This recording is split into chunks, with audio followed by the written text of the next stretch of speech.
Hello friends, ये science का practice set 10 है और आज भी हम इजी टू मॉडरेट लेवल के क्वेश्चन को डिस्कस करेंगे और जितने भी ऑप्शन हैं उन सभी के बारे में भी समझेंगे ताकि एक क्वेश्चन से मल्टीपल क्वेश्चन सॉल्व कर सकूं। तो वीडियो स्टार्ट करने से पहले जो भी फर्स्ट टाइम चैनल पे विजिट किए हो चैनल को सब्सक्राइब कर लेना। तो फर्स्ट क्वेश्चन है, फेफड़े से शुद्ध रक्त हृदय में आता है। ये हार्ट चैप्टर का ये क्वेश्चन है कि फेफड़े से जो शुद्ध रक्त हृदय में आता है वो किसके द्वारा आता है? फुफ्फुस सिरा के द्वारा, फुफ्फुस धमनी के द्वारा, धमनी के द्वारा, सिरा के द्वारा। तो इस क्वेश्चन का राइट आंसर हो जाएगा, शुद्ध रक्त की बात करी गई है तो ये आता है फुफ्फुस सिरा के द्वारा। अब हमने सिरा क्यों बोला, अब थोड़ा सा इन सारों ऑप्शन के बारे में डिस्कस कर लेते हैं। जो धमनी होती है नॉर्मली ये शुद्ध रक्त का फ्लो करती है, ठीक है, और जो सिरा होता है नॉर्मली ये अशुद्ध रक्त का फ्लो करती है। शुद्ध रक्त माने कि जिसमें ऑक्सीजन हो, यानी ऑक्सीजनेटेड ब्लड, ऑक्सीजन युक्त रक्त, और अशुद्ध यानी डीऑक्सीजनेटेड ब्लड, यानी जिस वाले ब्लड में कार्बन डाइऑक्साइड विलीन हो, ठीक है, यानी अशुद्ध रक्त, डीऑक्सीजनेटेड ब्लड यानी, ठीक है। तो और ये फुफ्फुस धमनी और फुफ्फुस सिरा का शब्द का मतलब क्या है? जब भी कोई सिरा हो या धमनी हो उसके साथ अगर फुफ्फुस टर्म लग जाए तो बस थोड़ा सा उल्टा कर देना, यानी धमनी अगर शुद्ध रक्त का फ्लो कर रही है तो वो अशुद्ध रक्त का फ्लो करने लग जाएगी, ठीक है। फुफ्फुस धमनी के साथ अगर नॉर्मली सिर्फ धमनी रहे तो शुद्ध, नॉर्मली सिर्फ सिरा रहे तो CO2 क्योंकि नॉर्मल है, और जैसे ही वो फुफ्फुस यानी फेफड़े के साथ जुड़ जाती है तो उसका काम उल्टा हो जाता है। तो फुफ्फुस धमनी का काम क्या होगा? जबकि यहाँ पे देख रहे हैं धमनी तो शुद्ध रक्त का फ्लो कर रही है, फुफ्फुस शब्द लगा तो यानी ये अशुद्ध रक्त का फ्लो करेगी, ठीक है। और जैसे ही फुफ्फुस सिरा शब्द लग गया, सिरा वैसे नॉर्मली अशुद्ध रक्त का फ्लो करती है, लेकिन जैसे ही फुफ्फुस के साथ क्या, सिरा के साथ फुफ्फुस लगा है तो वो शुद्ध रक्त का फ्लो करेगी। वो भी कैसे? तो यहाँ पे एक डायग्राम बनाते हैं सिंपल सा, आप समझ जाइएगा। ये एक हार्ट है, ठीक है, यहाँ पे एक फेफड़ा है, ठीक। अब देखिए हार्ट से जो यहाँ पे जो ब्लड आ रहे हैं, शुद्ध कलर शुद्ध रक्त आ रहे हैं, यही है आपका फुफ्फुस सिरा, ठीक है। फुफ्फुस सिरा के थ्रू ब्लड इसमें आता है, ठीक। अब अशुद्ध रक्त की बात करें, देखिए इधर वाला साइड लेफ्ट होता है और इधर वाला साइड राइट होता है। देखिए कोई भी डायग्राम जो रहेगा साइंस में, आपको ट्रिक बता देते हैं, कभी नहीं आप भूलेंगे। आपका जो लेफ्ट रहेगा ना कॉपी में वो चीज़ राइट रहेगा, आपका जो राइट रहेगा वो कॉपी में लेफ्ट रहेगा। और हमेशा याद रखना कि राइट साइड अशुद्ध वाला खेला होता है और लेफ्ट साइड शुद्ध वाला खेला होता है। लेफ्ट साइड में फेफड़े से शुद्ध रक्त आते हैं, किसके द्वारा? फुफ्फुस सिरा के द्वारा, और फिर हार्ट से, ठीक है। ये पूरा डिटेल नहीं डिस्कस करेंगे, मेनली डिस्कस करेंगे। अब हार्ट से एक मोटा सा आर्टरी निकलता है, मोटा सा, ठीक है, जिससे कि पूरे बॉडी में शुद्ध रक्त फैलता है। फिर शुद्ध रक्त किस में आता है? शुद्ध रक्त जो है वेना केवा में आता है, ठीक है। किस में आता है? वेना केवा के आता है, और वेना केवा के थ्रू फिर राइट में आता है, राइट हार्ट में ऊपर, राइट हार्ट ऊपर में आता है, फिर नीचे आता है। फिर यहाँ से जो एक नस निकलता है जो फेफड़े से जुड़ा हुआ होता है नीचे से, इसी को हम लोग क्या बोलते हैं? फुफ्फुस धमनी। तो यहाँ पे जो फुफ्फुस धमनी क्या करते हैं? अशुद्ध रक्त का फ्लो करते हैं, ठीक है, जो कि अशुद्ध रक्त फेफड़े तक लेके जाता है। ये था शॉर्ट टर्म जो कि हमने समझ लिया। अब चलते हैं अगले प्रश्न की ओर। अगला प्रश्न है कि वर्ण अंधता में लोग अंतर नहीं कर पाता है। जो वर्ण अंधता है ये लिंग से संबंधित बीमारी है, यानी ये एक जनरेशन से दूसरे जनरेशन को ट्रांसफ़र होती है, ठीक है। ये एक वंशागत बीमारी भी है, ठीक है। ये एक वंशागत बीमारी, एक वंश से दूसरे वंश में खुद ब खुद ट्रांसफ़र होता है। इसमें फीमेल वाहक होती है और पुरुष ग्रसित होते हैं, फीमेल भी ग्रसित हो सकती हैं, ठीक।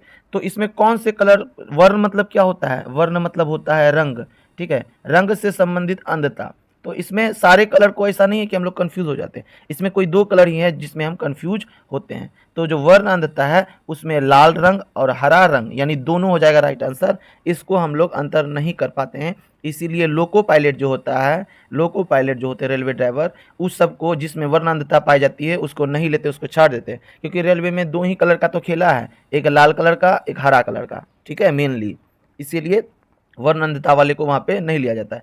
ये ब्लू पीला तो फालतू का लिखा हुआ है। नेक्स्ट क्वेश्चन देखते हैं, कपूर का संबंध है, कपूर का संबंध है। इस प्रकार क्वेश्चन समझ में नहीं आ रहा तो अब ऑप्शन देखेंगे। कुछ कुछ क्वेश्चन ऐसे मिलते हैं जो क्वेश्चन सिर्फ देख के आपको समझ में नहीं आएगा, जब आप ऑप्शन देखेंगे तो आप रिलेट कर पाएंगे। तो कपूर का संबंध है ऊर्ध्वापतन से, वाष्पीकरण से, हिमांकन से, कोई नहीं है एक से अधिक। तो देखिए कपूर को अगर हम लोग जलाते हैं ना तो कोई कपूर होता है ठोस, क्या होते हैं? ठोस। ठोस से बिना द्रव बदले डायरेक्ट ये गैस में बदल जाते हैं, तो इस तरह की प्रक्रिया को क्या बोलते हैं? ऊर्ध्वापतन। और कपूर में वही होता है, ठोस में आग लगाते हैं डायरेक्ट वाष्प बन के उड़ जाता है, तो इसे क्या कहते हैं? ऊर्ध्वापतन, ठीक है। वाष्पीकरण किसको कहते हैं? जब पानी जो होते हैं धीरे धीरे धीरे धीरे पहले पानी उबलते हैं और हल्का हल्का हल्का गुनगुना होकर वाष्प बन के उड़ जाते हैं, तो उसे कहते हैं वाष्पीकरण, ठीक है। और हिमांकन किसको कहते हैं? जब कोई द्रव अवस्था से जम के ठोस अवस्था बन जाए, ठीक है। और इसमें क्या है, इसमें द्रव अवस्था से गैस अवस्था में बन जाए, ठीक है, ये है वाष्पीकरण। तो सबका क्लियर हो गया। चलते हैं अगले प्रश्न की ओर। अगला प्रश्न है, पुरुषों में शुक्राणु का निर्माण होता है। जनन से ये चैप्टर से प्रश्न है, पूछ रहा है शुक्राणु का निर्माण कहाँ होता है पुरुषों में। ऑप्शन दे रखा है अंडाशय, गर्भाशय, शुक्रवाहिनियाँ या फिर वृषण। तो इस क्वेश्चन का राइट आंसर हो जाएगा आपका वृषण में, क्योंकि यही है जो कि मेल का भाग है पुरुष का, वृषण। अब बाकी सब ऑप्शन तो ऐसे आप रिजेक्ट कर सकते हैं, क्योंकि गर्भाशय फीमेल में होती है, अंडाशय फीमेल में होती है, हाँ ये शुक्रवाहिनियाँ मेल में होती है, लेकिन ये सिर्फ वाहन का काम करती है, ठीक है। ये एपिडाइडमिस से जुड़ी हुई होती है, ये वृषण है, वृषण के ऊपर एपिडाइडमिस होती है, इसी के आगे तब शुक्रवाहिनियाँ होती है, ठीक है। तो मेनली किसमें बनते हैं शुक्राणु? तो वृषण में बनते हैं। चलते हैं अगले प्रश्न की ओर। अगला प्रश्न है कि हाइड्रोजन की परमाणुकता होती है। 9th क्लास में भी ये चैप्टर दे रखा है परमाणुकता निकालने के लिए, ठीक है। तो हाइड्रोजन की परमाणुकता कितनी होती है? एक होती है। एकल परमाणुकता वाले कौन कौन है? हाइड्रोजन है, हीलियम है, ये सब एकल परमाणुकता वाले हैं, ठीक है। चलते हैं अब नेक्स्ट प्रश्न की ओर। नेक्स्ट प्रश्न है, चींटी के डंक में पाया जाता है। चींटी के डंक में कौन सा पाया जाता है? Formic acid, methanoic acid, acetic acid, कोई नहीं, ठीक है। तो इस क्वेश्चन का राइट आंसर हो जाएगा मेथेनोइक एसिड, ठीक है। मेथेनोइक एसिड पाया जाता है चींटी के डंक में। एसिटिक अम्ल विनीगर में पाया जाता है, विनीगर में पाया जाता है, या सिरका भी बोल सकते हैं, सिरका में पाया जाता है, ठीक है, सिरका में पाया जाता है। चलते हैं अगले प्रश्न की ओर। अगला प्रश्न है, पीतल में मिश्र धातु होते हैं, ठीक है। यहाँ पे टाइपिंग मिस्टेक हो गया है, पूछा जा रहा है जो पीतल बनता है उसमें कौन कौन से धातु मिक्स रहते हैं, इसीलिए डायरेक्टली क्वेश्चन है पीतल में मिश्र धातु होते हैं। सबका कॉम्बिनेशन दे रखा है, जिंक तांबा का, तांबा कैडमियम का, जिंक कैडमियम का, या जिंक क्रोमियम का। तो इस क्वेश्चन का आंसर हो जाएगा तांबा और जिंक। इसको याद कराने की ट्रिक भी मैं बता देता हूँ। पी हो गया पीतल, समझ जाइएगा, तांबा है तो तांबा, जिंक है तो जिंक, ठीक है। क्या बन गया? पिताजी। इससे आपको पता चल जाएगा जो पीतल है उसमें क्या क्या होते हैं, तांबा होते हैं और जिंक होते हैं, ठीक है। चलते हैं अगले प्रश्न की ओर। अगला प्रश्न है, कौन सी कोशिका में सेल वाल नहीं पाया जाता है, ठीक है। तो आपके ऑप्शन में दे रखा है माइकोप्लाज्मा, एनाबिना, नॉस्टॉक, कोई नहीं, ठीक है। तो इस क्वेश्चन का राइट आंसर हो जाएगा माइकोप्लाज्मा, ठीक है।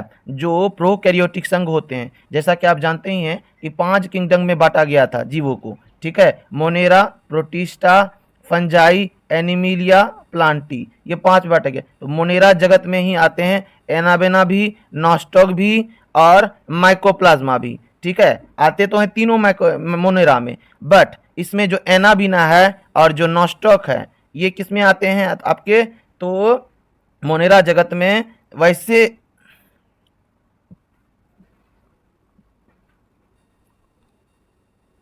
चलते हैं अगले प्रश्न की ओर। अगला प्रश्न है, कौन सी कोशिका में सेल वाल नहीं पाया जाता है।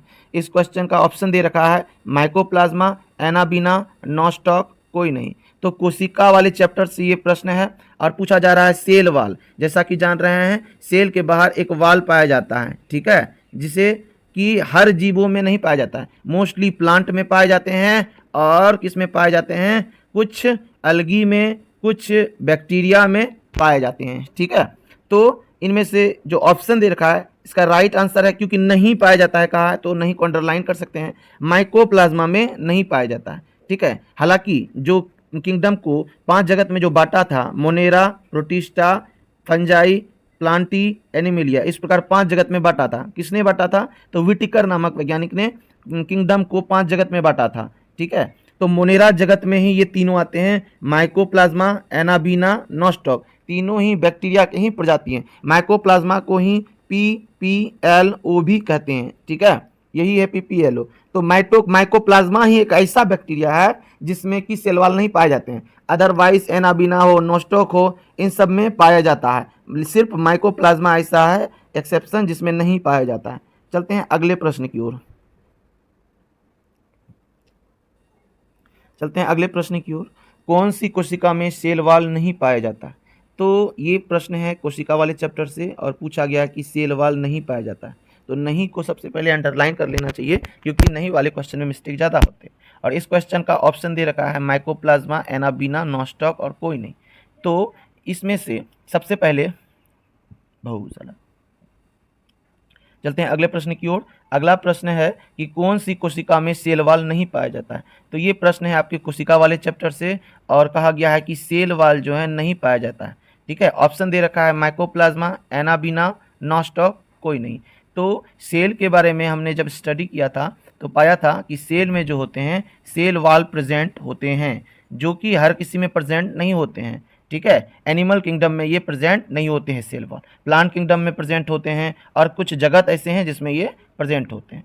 तो जो विटिकर नामक साइंटिस्ट था उसके अनुसार जो किंगडम है, ठीक है, उसको 5 जगत में बांटा था, 5 किंगडम में, Monera, protista, fungi, Plantae and animalia बांटा था। ठीक है, अब जो है इसमें प्लांटी जगत है, इसमें भी आपका सेल वॉल पाया जाता है और मोनेरा जगत में भी सेल वॉल पाया जाता है। ठीक है, अब चलते हैं मोनेरा के बारे में बताते हैं। जो मोनेरा जगत है उसमें मोस्टली बैक्टीरिया आते हैं। ठीक है, मोस्टली बैक्टीरिया आते हैं और ये सभी तीनों के तीनों ही बैक्टीरिया हैं। ठीक है, ऑप्शन 1, ऑप्शन 2 और ऑप्शन 3। बट इनमें से सिर्फ माइकोप्लाज्मा ही ऐसा बैक्टीरिया है जिसमें कि सेल वॉल नहीं पाए जाते हैं। बाकी एनाबिना में पाए जाते हैं और नॉस्टॉक में पाए जाते हैं। एनाबिना और नॉस्टॉक जो है ब्लू ग्रीन एल्गी है, नील हरित शैवाल है, जो कि नाइट्रोजन का फिक्सेशन करता है। इन दोनों की ये खास बात आप लिख सकते हैं, ये क्या करते हैं, नाइट्रोजन का फिक्सेशन करने का काम करता है, नॉस्टॉक और एनाबिना। इन सब में सेल वॉल पाया जाता है, सिर्फ माइकोप्लाज्मा ही है जिसमें नहीं पाया जाता है। माइकोप्लाज्मा को ही PPLO भी कहते हैं। ठीक है, चलते हैं अगले प्रश्न की ओर। अगला प्रश्न है कि भ्रूण को पोषण मिलता है। भ्रूण क्या है, जब बच्चा माँ के गर्भ में होती है तो उसको भ्रूण बोलते हैं। ठीक है, तो इस क्वेश्चन का ऑप्शन दे रखा है कोरियन, प्लेसेंटा, एमनियन, कोई नहीं या एक से अधिक। तो पोषण कौन प्रदान करता है, भ्रूण को जो पोषण मिलता है, जब बच्चा माँ के पेट में होता है तो वो खुद से तो अपना पोषण कर नहीं सकता, तो उसे कैसे पोषण मिलता है, तो उसके लिए प्लासेंटा हेल्प करता है। प्लासेंटा जो है कि हेल्प करता है। हालांकि ये दोनों भी जब माँ के घर में बच्चे होते हैं तो ये सारी उसी के लेयर के नाम है। ठीक है, तो मेनली प्लासेंटा हेल्प करते हैं। ये देख सकते हैं प्लासेंटा, ये गर्भ है, इसमें बच्चा हुआ है। ठीक है, जो एमनियन है वो अंदर वाले लेयर को कह रहे हैं और एमनियन के बाहर वाले लेयर को कहते हैं कोरियन। और जो ये उम्बिलिकल कॉर्ड है जिसको नाभि भी कहते हैं हम लोग, नाभि से जुड़ा हुआ रहता है प्लासेंटा। देख रहे हैं ये है प्लासेंटा और इसी से बच्चे को पोषण, श्वसन, उत्सर्जन ये सभी करने में मोस्टली हेल्प करते हैं। तो प्लासेंटा बहुत ही ज़्यादा इंपॉर्टेंट होता है। ठीक है, तो राइट आंसर प्लासेंटा था। चलते हैं अगले प्रश्न की ओर। अगला प्रश्न है आरएनए में अनुपस्थित होता है। आरएनए में क्या अनुपस्थित होता है, adenine, guanine, cytosine, thymine, uracil, ये 4 ऑप्शन होते हैं। ठीक है, ये सभी नाइट्रोजिनस बेस हैं। ठीक है, ये चारों के चारों सभी क्या है, नाइट्रोजिनस बेस हैं। अब कहा जा रहा है आरएनए में कौन सा अनुपस्थित है, आप अंडरलाइन कर सकते हैं कि कौन सा अनुपस्थित है, थायमिन, यूरासिल, गुआनिन या कोई नहीं। तो पहले यहाँ कॉम्बिनेशन देख लेते हैं। डीएनए में पाया जाता है एडिनिन, गुआनिन, साइटोसिन, थायमिन। ठीक है, और आरएनए में पाया जाता है एडिनिन, गुआनिन, साइटोसिन, थायमिन नहीं पाया जाता है, थायमिन की जगह यूरासिल पाया जाता है। तो पूछ रहा है आरएनए में एब्सेंट होता है, क्वेश्चन को ध्यान से समझिएगा, एब्सेंट होता है तो आरएनए में थायमिन तो पाया जाता है, नहीं पाया जाता है, थायमिन नहीं, आंसर मिल गया। यूरासिल पाया जाता है, यूरासिल डन है, पाया जाता है। उसके बाद फिर गुआनिन भी डन है, पाया जाता है। तो यानी कौन सा नहीं पाया जाता है, थायमिन। तो राइट आंसर क्या हो जाएगा, आरएनए में अनुपस्थित है थायमिन। तो ये था आज का अंतिम प्रश्न और इसी तरह की सीरीज को कंटिन्यू करने के लिए चैनल को सब्सक्राइब कर सकते हैं और वीडियो अच्छा लगे तो वीडियो को लाइक करके चैनल अपने दोस्तों से शेयर करें।